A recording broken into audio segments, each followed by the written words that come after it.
Tiga sumber dasar iman Katolik. Jangan mudah terpengaruh dengan ajaran-ajaran lain yang hanya meruntuhkan kekatolikan. Katolik selama-lamanya amin. Selama-lamanya amin, Katolik. Penjelasan saya kali ini adalah sebuah pembelajaran bagi sesama umat Katolik menyangkut tiga sumber dasar iman Katolik, agar umat Katolik tidak keliru dalam mengembangkan iman kekatolikannya dan juga tidak mudah terpengaruh dengan ajaran-ajaran lain yang meruntuhkan iman kekatolikan. Dalam gereja Katolik ada tiga sumber iman yang menjadi pilar atau patokan sebagai tumpuan hidup gereja Katolik, yakni yang pertama, kitab suci, yang kedua, tradisi suci, dan yang ketiga adalah magisterium gereja. Saya mencoba untuk menjelaskannya satu persatu secara sederhana. Yang pertama, kitab suci.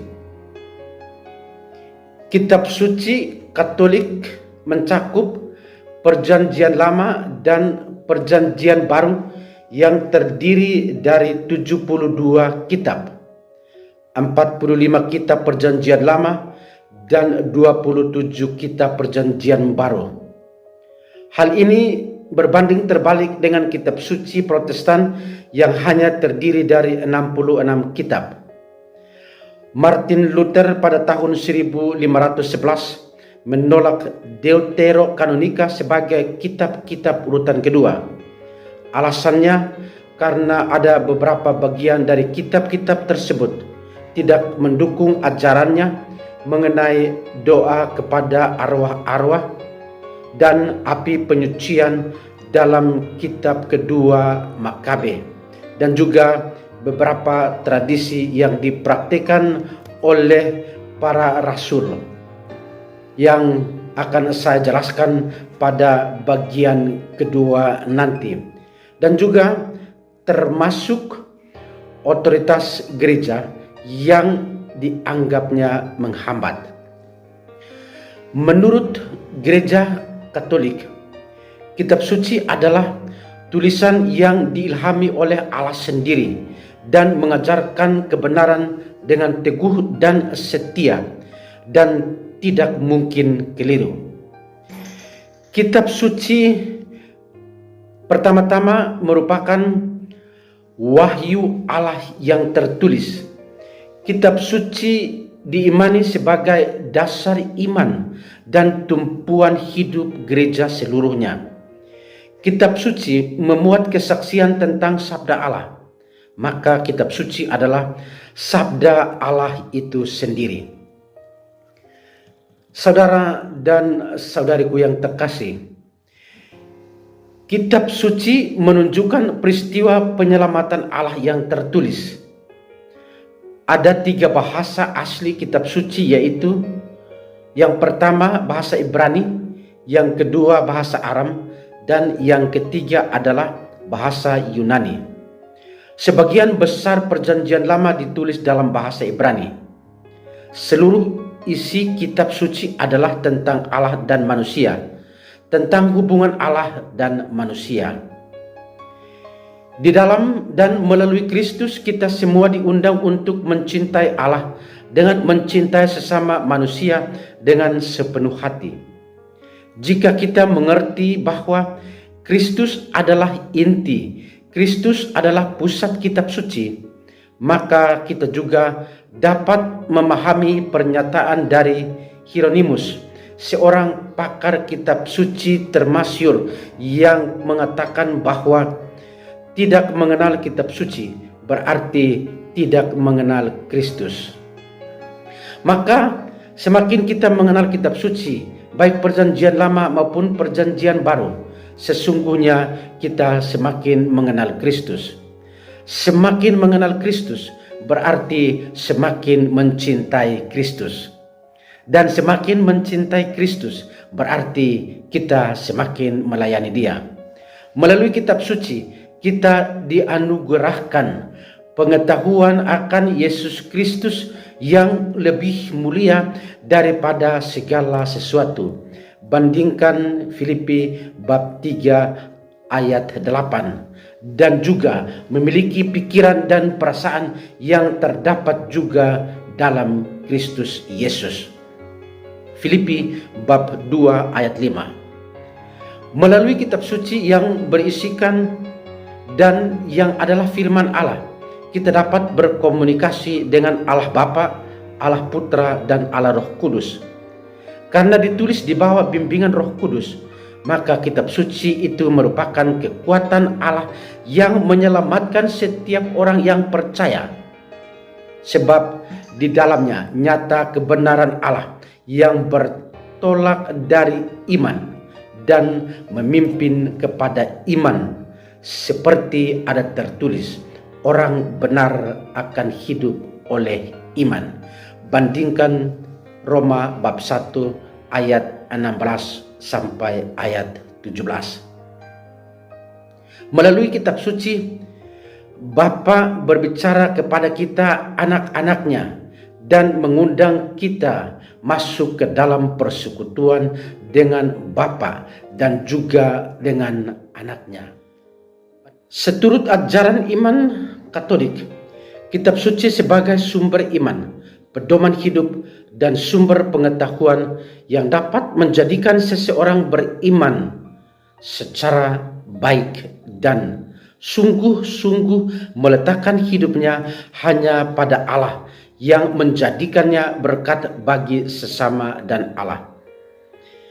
Kitab suci yang tertulis dan diinspirasi oleh Roh Kudus merupakan dasar iman dan tumpuan hidup gereja. Yang kedua, tradisi suci. Tradisi suci secara singkat berarti kebijakan yang diturunkan secara turun-temurun melalui kesadaran, keyakinan, norma, dan nilai-nilai yang dianuti dewasa ini dalam benda yang diciptakan di masa lalu. Para rasul sendiri sebelum adanya kitab suci atau sebelum adanya pewartaan tertulis, mereka menjalankan perintah-perintah itu dengan dua cara, lisan atau tidak tertulis, dan tradisi. Tradisi suci yang mencakup segala sesuatu yang membantu pengurusan hidup dan pengembangan umat Allah berkembang di dalam gereja dengan bantuan Roh Kudus sendiri. Dalam ajaran iman gereja Katolik, tradisi suci dan kitab suci sangat erat berkaitan karena keduanya dialiri sumber ilahi yang sama, berhimpun menjadi satu dan menjurus ke arah tujuan yang sama. Bandingkan De Verbum nomor 9. Kedua-duanya menghadirkan dan mendaya gunakan misteri Kristus di dalam gereja yang menjanjikan akan tinggal bersama orang-orangnya sampai akhir zaman. Bandingkan Injil Matius bab 28 ayat 20. Allah dan rencana keselamatannya untuk manusia yang diturunkan dengan dua cara, yaitu secara lisan dan tertulis untuk diteruskan kepada manusia. Pendasarannya sangat jelas bahwa sebelum kitab suci ditulis dan dikanonisasi secara resmi oleh gereja atas inspirasi Roh Kudus, para rasul mewartakan secara lisan apa yang telah mereka terima dari Kristus, apa yang diperbuat oleh Kristus, dan juga apa yang disabdakannya, serta karya Roh Kudus di dalam diri mereka masing-masing. Semuanya ini diwariskan secara lisan. Sekali lagi, semuanya ini diwariskan secara lisan. Jadi, kitab suci pertama-tama diwartakan secara lisan oleh para rasul dan gereja perdana. Tradisi suci sebagai kebenaran ilahi diwartakan di dalam kitab suci, dilestarikan oleh para uskup apostolik dan diungkapkan di dalam kehidupan gereja. Tradisi gereja Katolik merupakan tradisi yang berasal dari para rasul, yang meneruskan apa yang mereka ambil dari ajaran dan contoh Yesus dan yang mereka dengar dari Roh Kudus. Beberapa tradisi yang diajarkan oleh gereja Katolik yang tidak terdapat pada agama Kristen lainnya adalah tradisi membuat salib, berdoa rosario bersama Maria atau ziarah rohani ke Gua Maria, mendoakan arwah, pemberkatan rumah, pemberkatan rosario atau pemberkatan salib-salib, dan juga pemberkatan perlengkapan rohani lainnya, serta liturgi suci dan misteri suci, yakni Ekaristi, pembaptisan, dan perkawinan. Ada beberapa sumber biblis yang mengandung pengajaran akan tradisi suci ini. Namun saya pada kesempatan ini mencoba untuk mengambil beberapa sumber saja. Yang pertama, Kisah Para Rasul bab 2 ayat 42. Mereka bertekun dalam pengajaran rasul dan dalam persekutuan, dan mereka selalu berkumpul untuk memecahkan roti dan berdoa bersama. Iman jemaat-jemaat Kristen perdana berpegang teguh pada tradisi lisan yang diajarkan oleh para rasul, walaupun mereka belum mengenal kitab suci secara tertulis. Yang kedua, menurut Rasul Paulus yang tertulis dalam kitab suci, ajaran-ajaran Paulus yang tidak terlepas dari tradisi suci. Misalnya 1 Korintus bab 15 ayat 13. Ayat 3. Sebab yang sangat penting telah kusampaikan kepadamu, yaitu apa yang telah kuterima sendiri, ialah bahwa Kristus telah mati karena dosa-dosa kita sesuai dengan kitab suci. Rasul Paulus secara tegas mengajarkan apa yang ia terima sendiri, yakni secara lisan dan bukan secara tertulis. Atau juga yang kedua adalah 2 Tesalonika bab 2 ayat 15. Sebab itu berdirilah teguh dan berpeganglah pada ajaran-ajaran yang kamu terima dari kami, baik secara lisan maupun secara tertulis. Dan yang ketiga yang perlu saya jelaskan pada kesempatan ini adalah menurut Perjanjian Baru. Perjanjian Baru pun secara tertulis menyebut pentingnya tradisi suci. Misalnya yang pertama, Yohanes bab 20 ayat 30. Memang masih banyak tanda lain yang dibuat oleh Yesus di depan mata murid-muridnya yang tidak tercatat dalam kitab ini, tetapi semua yang tercantum di sini telah dicatat supaya kamu percaya bahwa Yesus Mesias, Anak Allah, dan supaya oleh imanmu memperoleh hidup dalam namanya. Atau juga dapat kita baca dalam Injil Yohanes bab 21 ayat 25. Masih banyak hal-hal lain lagi yang diperbuat oleh Yesus, tetapi jikalau semuanya itu harus dituliskan satu persatu, maka agaknya dunia ini tidak dapat memuat semua kitab yang harus ditulis itu. Yang keempat adalah De Verbum nomor 8. Demikianlah gereja dalam ajaran, hidup serta ibadatnya melestarikan serta meneruskan kepada semua keturunan dirinya seluruhnya, imannya seutuhnya. Ungkapan-ungkapan para bapak suci memberi kesaksian akan kehadiran tradisi itu yang menghidupkan dan yang kekayaannya meresapi praktik praktik, serta kehidupan gereja yang beriman dan berdoa.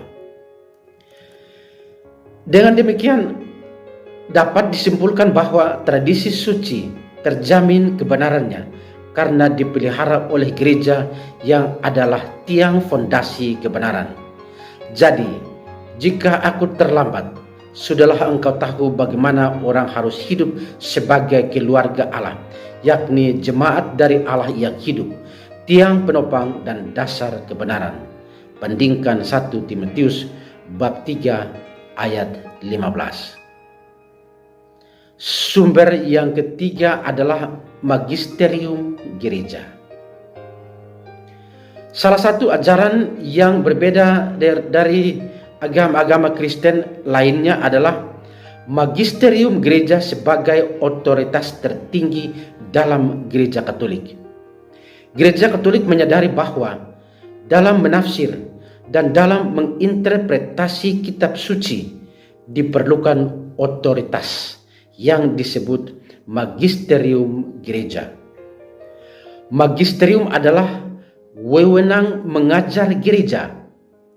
Wewenang ini hanya diberikan kepada para uskup dan paus dalam persekutuannya. Paus dan para uskup bertanggung jawab untuk mengajar, menjaga kelestarian iman, menafsirkan dan mewariskan sabda Allah.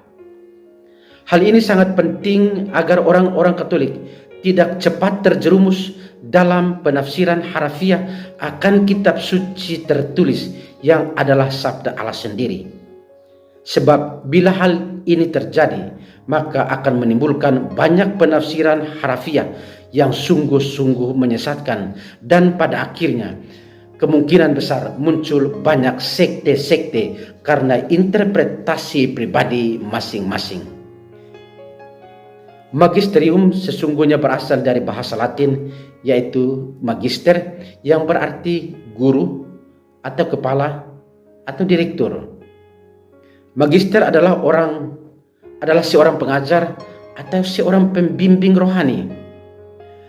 Tugas otoritas gereja atau magisterium gereja adalah mengajar, yakni menyebarkan kabar gembira atau Injil Kristus, menggembalakan para domba atau umat beriman agar tidak berada di luar kandang domba, dan pada akhirnya tugas terakhir adalah mengawasi atau memimpin umat Allah yang dipercayakan kepada mereka. Menurut Katekismus Gereja Katolik, tugas menafsirkan secara otentik sabda Allah yang tertulis atau diturunkan atau tradisi itu dipercayakan hanya kepada wewenang mengajar gereja yang hidup, yang kewibawaannya dilaksanakan atas nama Yesus Kristus. Bandingkan Katekismus Gereja Katolik nomor 85.